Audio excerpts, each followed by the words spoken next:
Olá, queridos companheiros. Primeiramente, no início desse vídeo, eu queria me desculpar, pedir sinceras desculpas pelo atraso na continuidade do nosso estudo do livro Os Mensageiros, de André Luiz, que se deveu a uma série de aulas e palestras nas quais tivemos que nos preparar, e dessa forma nós tivemos o nosso tempo um pouco tolhido para dar continuidade. Pedimos a todos desculpa, a estes companheiros que acompanham esses nossos estudos, e agora, dando continuidade, nós vimos no vídeo anterior, que tratou no capítulo 19 sobre o sopro, que é uma das técnicas de auxílio magnético, tanto nos espíritos desencarnados, como ali se sucedeu no relato de André Luiz, como também para aqueles que dispõem de uma boca saudável, de um estômago saudável, né? Que possam ministrar também nos espíritos encarnados este sopro, que é uma forma de um auxílio magnético para amenizar o sofrimento de dores, de doenças e até de pequenas feridas e machucados, ok? Mas dando continuidade, nós vemos agora no capítulo 20, ainda lá na estada de Aniceto com André Luiz e Vicente, nós, no plano dos espíritos ainda, onde esse capítulo trata das defesas contra o mal, né? Então, André Luiz inicia o relato dizendo: descemos as escadarias e em frente dos muros altos pude observar a extensão das defesas do soberbo edifício. Aquela construção grandiosa era muito mais importante que a de qualquer castelo antigo transformado em fortaleza.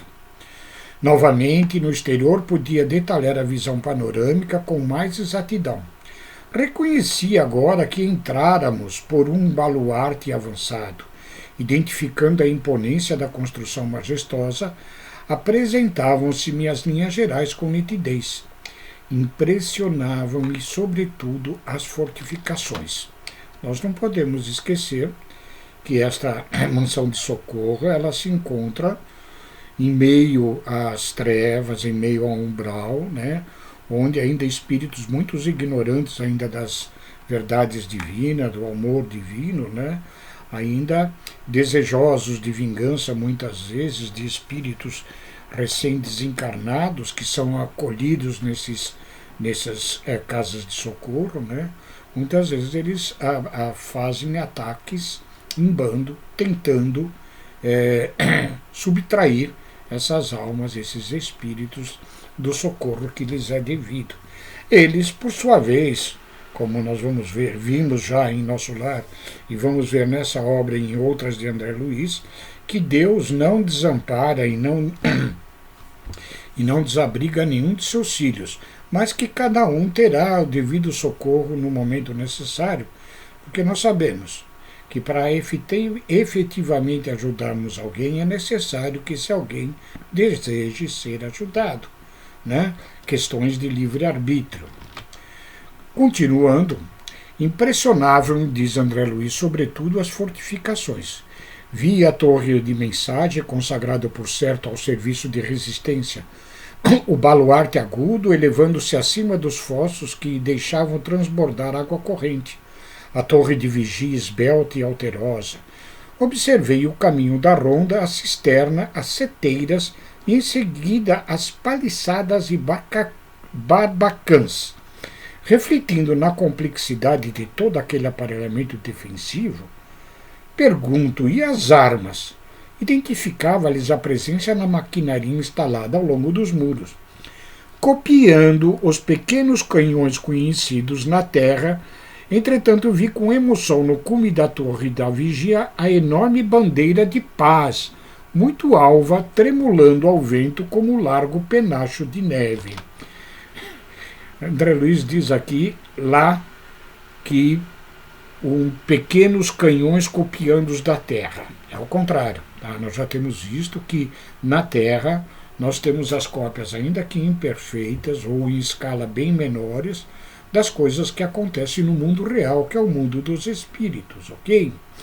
Mas, ao mesmo tempo que ele vê os canhõezinhos, as armas, né, ele divisa também a bandeira da paz, a bandeira branca, dizendo que ali são armas de defesa e não de ataque. O administrador percebeu a estranheza que se apossara de Vicente e de mim. Já sei a impressão que a nossa defesa lhe causa, diz Alfredo, destacando-se para explicar. Fixando-nos com um olhar muito lúcido, continuou. Naturalmente, não imaginavam necessárias tantas fortificações. Conforme veem, a nossa bandeira é de concórdia e harmonia. No entanto, é imprescindível considerar que estamos em serviço, que precisamos nos defender em qualquer circunstância. Enquanto não imperar a lei universal do amor, é indispensável persevere o reinado de justiça. Nosso posto está colocado aqui igualmente como uma ovelha em meio de lobos, e embora não nos caiba efetuar o extermínio das feras, necessitamos defender a obra do bem. É claro que essas defesas elas são tão necessárias, como nos explica aqui Alfredo, porque eles estão a serviço, eles estão a trabalho da providência divina, de espíritos de escalas mais superiores, onde ali eles são, vamos dizer, a linha de defesa destas feras, entre aspas, né, ainda nossos irmãos igualmente filhos de Deus, ainda ignorantes das leis de amor. Então, tão necessário se fazem estas defesas. Mas ele continua. As organizações dos nossos irmãos consagrados ao mal são vastíssimas. Não admitem a hipótese de serem todos eles ignorantes ou inconscientes. A maioria se constitui de perversos e criminosos. São entidades verdadeiramente diabólicas, não tenho disso qualquer dúvida, como relatávamos agora há pouco. Deus meu, exclama Vicente admirado, mas por que se organizam deliberadamente para o mal? Não sabem, porventura, que todos os patrimônios universais pertencem à majestade divina? Não reconhecem o soberano poder? Como dizemos, né, são ignorantes ainda destas leis. Ah, meu amigo, fala Alfredo em tom grave, fiz as mesmas perguntas quando aqui cheguei pela primeira vez. As respostas que tive foram incisivas e concludentes. Poderíamos, Vicente, formular na crosta as mesmas interrogações. Os criminosos que fazem as vítimas de guerra, os exploradores da economia popular, os avarentos misérrimos, os sedentos de injustificado predomínio e os vaidosos cheios de fatuidade sabem, tão bem quanto os nossos adversários aqui, que tudo pertence a Deus, que o homem é simples usufrutuário dos divinos bens. Não ignoram que os antepassados foram chamados à verdade e às contas pela morte, e que eles seguirão os mesmos caminhos. Entretanto, atormentam-se na crosta como verdadeiros loucos, amontoando possibilidades para a ruína e abusando das oportunidades mais santas. Aqui se verifica a mesma coisa. Querem dominar antes de se dominarem, exigem antes de dar e entram em perene conflito com o espírito divino da lei. Estabelecido o duelo entre a fantasia deles e a verdade do Pai, resistem às corrigendas do Senhor e transformam-se esses desventurados em verdadeiros gênios da sombra, até que um dia se decidam a novos rumos. Intrigado com as profundas observações, perguntei, mas como explicar as bases de semelhante atitude? Na Terra podemos até compreender certos enganos, mas aqui... O generoso interlocutor não me deixou terminar e prosseguiu. Na crosta, André, nossos irmãos menos felizes lutam pela dominância econômica, pelas paixões desordenadas, pela hegemonia de falsos princípios.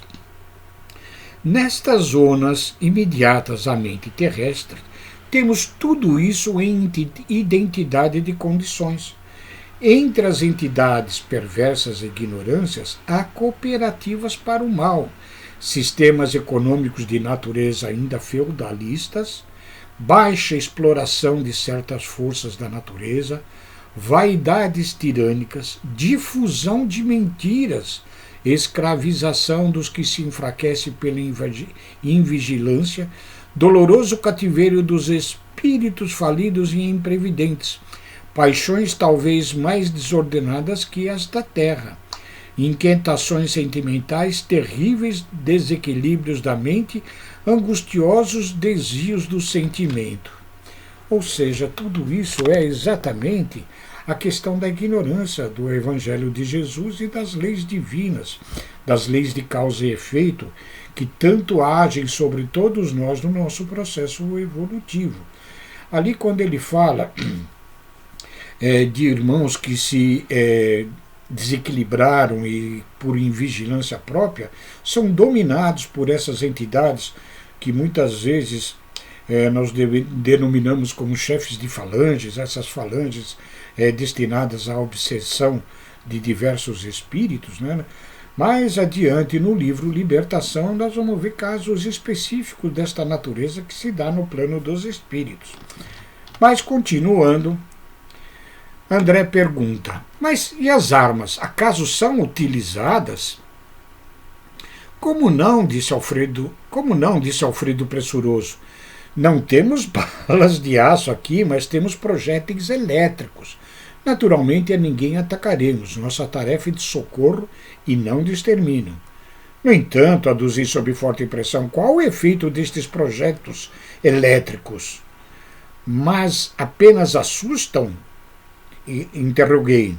Assustam terrivelmente, respondeu ele sorrindo, e sobretudo demonstram as possibilidades de uma defesa que ultrapassa a da ofensiva. Alfredo sorriu mais significadamente e acrescentou, poderiam até causar a impressão da morte. Que diz? Exclama com insofreável espanto. Exclamei, André Luiz, né? O administrador meditou alguns instantes e ponderou, talvez, a gravidade dos esclarecimentos e obtemperou. Meu amigo, se já não estamos na carne, busquemos desencarnar também os nossos pensamentos. As criaturas que aqui se agarram às impressões físicas estão sempre criando densidade para os seus veículos de manifestação, ou seja, o perispíritos desses seres humanos desencarnados, embora no plano dos espíritos, o perispírito deles ainda tem uma densidade bastante pesada, bastante intensa. Da mesma forma que os espíritos dedicados à região superior estão sempre purificando e elevando estes mesmos veículos. Nós sabemos que quanto mais elevado é os espíritos, quanto mais adiantados, menos denso, mais sutil é o fluido que o envolve, o espírito, como o seu perispírito. Os nossos projéteis, continua ele, portanto, expulsam os inimigos do bem através de vibrações de medo, mas poderiam causar também a ilusão da morte, atuando sobre o corpo denso do perispírito, destes nossos semelhantes, menos adiantados no caminho da vida. A morte física na Terra não é igualmente pura impressão? Esta frase de Alfredo me fez refletir muito, né? A morte para todos nós aqui na Terra é só impressão, porque nós efetivamente, o eu, que sou o espírito, o eu pensante, na realidade eu não morro, eu continuo, né? Ninguém desaparece, continua ele. O fenômeno é apenas de invisibilidade ou por vezes de ausência. Quanto à responsabilidade dos que matam, isto é uma outra coisa. E além destas observações que é da alçada da justiça divina, temos a considerar igualmente que nesta esfera O corpo denso modificado pode ressurgir todos os dias pela matéria mental destinada à produção dele. Nós sabemos que o espírito, que é o detentor da inteligência, o detentor do pensamento e o detentor da vontade, ele consegue moldar e modificar este corpo perispiritual. Enquanto que, para obter o corpo físico, as almas há que trabalham, por vezes durante séculos, para moldar o corpo denso da matéria aqui na Terra, não é tão simples quanto a matéria plástica ou maleável de que é dotado o perispírito, né, de um fluido muito mais sutil do que o corpo da matéria propriamente dito. Vicente e eu caláramos estupefatos. Alfredo sorriu serenamente e perguntou bem-humorado: vocês conhecem a lenda hindu da serpente e do santo? Ante a nossa expressão negativa, o administrador continuou: e esta lenda é muito interessante. Contam as tradições populares da Índia que existia uma serpente venenosa em certo campo. Ninguém se aventurava a passar por lá receando-lhe o assalto. Mas um santo homem, a serviço de Deus, buscou a região, mais confiado no Senhor que em si mesmo. A serpente o atacou desrespeitosa. Ele dominou-a, porém, com um olhar sereno e falou: minha irmã, é da lei que não façamos mal a ninguém. A víbora recolhia-se, envergonhada, mas aí continuou o sábio o seu caminho e a serpente modificou-se completamente. Procurou os lugares habitados pelo homem como desejosa de reparar os antigos crimes. Mostrou-se integralmente pacífica, mas desde então começaram a abusar dela. Quando lhe identificar a submissão absoluta a homens, mulheres e crianças, davam-lhes pedradas. A infeliz recolheu-se à toca desalentada. Vivia aflita, medrosa, desanimada. Eis, porém, que o santo voltou pelo mesmo caminho e deliberou visitá-la. Espantou-se observando tamanha ruína da serpente. Ela então contou-lhe a história amargurada. Desejava ela, assim, ser boa, afável e carinhosa, mas as criaturas perseguiam e apedrejavam-no. O sábio pensou e respondeu após ouvi-la: mas, minha irmã, houve um engano da sua parte. Aconselhei-te a não morderdes ninguém e não praticares o assassínio e a perseguição, mas não te disse que evitasse de assustar os maus. Não ataque as criaturas de Deus, nossas irmãs, no mesmo caminho da vida, mas defende a tua cooperação na obra do Senhor. Não mordas nem firas, mas é preciso manter o perverso à distância, mostrando-lhe os dentes e emitindo os teus silvos. Ou seja, ele faz uma analogia dessa lenda da cobra e o sábio com relação à própria situação desta colônia, não é bem uma colônia, desta fortaleza no meio das trevas e do umbral, né, dizendo que eles estão ali em paz e vão continuar. Mas aqueles que desejam interromper a obra divina e desejam interromper este serviço a caminho de Deus, da evolução dos espíritos que assim o desejam, né, eles mostram os dentes ou aqueles canhões com os petardos e com as balas elétricas, assustando-os e provocando medo e impressão de morte, né? Então é necessário que as obras do bem também se defendam para que dê continuidade, evitando assim distúrbios e desequilíbrios. Nesse momento, Anicete sorriu de maneira expressiva. O administrador fez longa pausa e concluiu: creio que a fábula dispensa outros comentários. E assim termina este capítulo, ok? Na continuidade deste vídeo, o próximo capítulo 21 se denomina Os Espíritos Dementados. Espero que vocês tenham apreciado. Peço novamente desculpas pelo atraso na elaboração desse estudo, aos amigos que acompanham estes nossos estudos da obra de André Luiz. Ok? Fiquem com Deus, um beijo a todos e muito obrigado.